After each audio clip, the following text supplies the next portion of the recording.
The thing I want to hit on today, I talked Tuesday about um, finding the annual reports. I kind of just showed you one way to do that. I said you can probably Google it or Bing it, and you'll probably come up with it. That's generally not a bad way to start, but sometimes that takes you down a rabbit hole. I've been down that looking for some, and so want to look at a couple of other different ways to find those annual reports because you're going to need those for sure. The first I want to go to is just go to the company's website, okay? Sometimes this can be a little bit of a rabbit hole too, but almost always you'll find information there. And I kind of used as my example the company McCormick, spice company, flavoring company. So I come, I Google it, I find their website, McCormick.com. I click on that.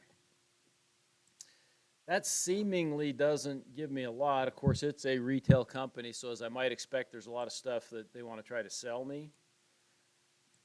If it's not at the very top, where it might say something like investors or for investors or about our company or something like that, if it's not up here, it's generally at the bottom, okay? And in this case, I'm still looking for something that says investors or for investors or something like that. I'm still not finding it, but I'm going to click on our company.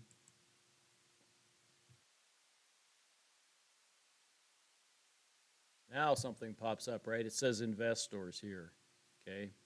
So if I click on investors, it takes me here. I can scroll down. It actually tells me what the stock is today. The chart's going to pop up here in a little bit. Featured reports and communications. Here's the 2020 annual report. That's awesome.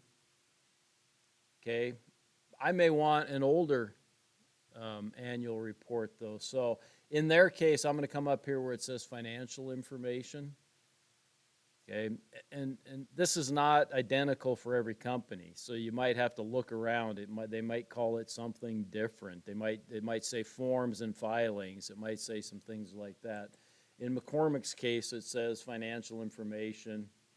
It gives me all kinds of stuff here, 10Qs, which is quarterly force, statement of changes and beneficial. So you got folks that maybe have beneficial ownership or insiders have to file different things.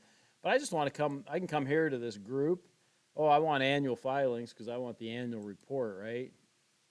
I could pick any year, but all of a sudden here, it just brings me up 10K. There are 11Ks too, which are employee stock purchase plans and whatnot.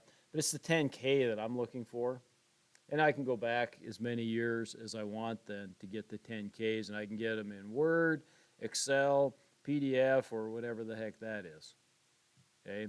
So they're widely available, and oftentimes on the website of the company, it's more available in terms of going back for past years, and you're going to need that. Okay, last year's alone is not going to be enough to do your financial report, your financial analysis. You're going to need to go back maybe several years. So, okay, so there's a good way to do it. Another way to do it is I give you guys this FINRA website because I like it, and if I come here and I'm going to type in their ticker symbol, just happens to be MKC. I will point out, in this case, there's MKC and there's MKC.V, and they're both McCormick and Company. What's the difference? The MKC is a non-voting. It says that, non-voting stock, and in this case, MKC.V. And sometimes you'll see .A, .B, whatever, and a lot of these companies, when they go public like that, they'll create a certain class of shares that are non-voting. And they still have all the ownership benefits, but they don't get to vote at shareholder meetings. So it's not quite the same benefit. And they do that so that main owners, main shareholders can retain kind of control of the company or effective control of the company. So they'll issue a lot of non-voting shares. Just a quick little lesson there.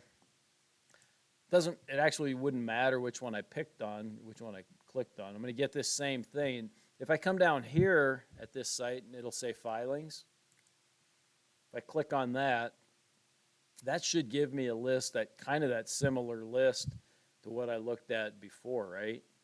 On their website. 10Q is quarterly, 10K is annual. Yep. So you can go right down them.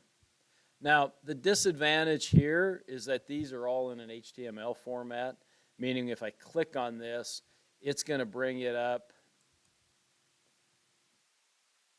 in this format, which that's fine. It's the 10K, but I don't even know how to get rid of this up here. I wish I did. And so it's a little bit more difficult to read. If I was looking for something quick, I might do this because I could, but if I were doing an analysis, I'd try to find those annual reports like I showed you on their website, get them in PDF format, and just save them onto your computer. Heck, if you're away from Wi-Fi sometime, you can still work on your report, right? Because you might have 4 or 5 years of those just saved. They don't take up that much space, okay? But if worse comes to worse, you can come here and you can find the 10K for any company. Okay, questions about that? Okay, there are still several folks who have not gotten a final grade for Project 1, okay, and that need a little bit of work on it. And so if that's the case, I'll be around, and I want to make sure that gets done kind of correctly before I leave for a couple weeks. I don't really want to be trying to give feedback on those while I'm drinking Mai Tais or whatever I'm drinking on the beach in Ventura. So, okay, no other questions. I'll quit talking and let you guys get to work.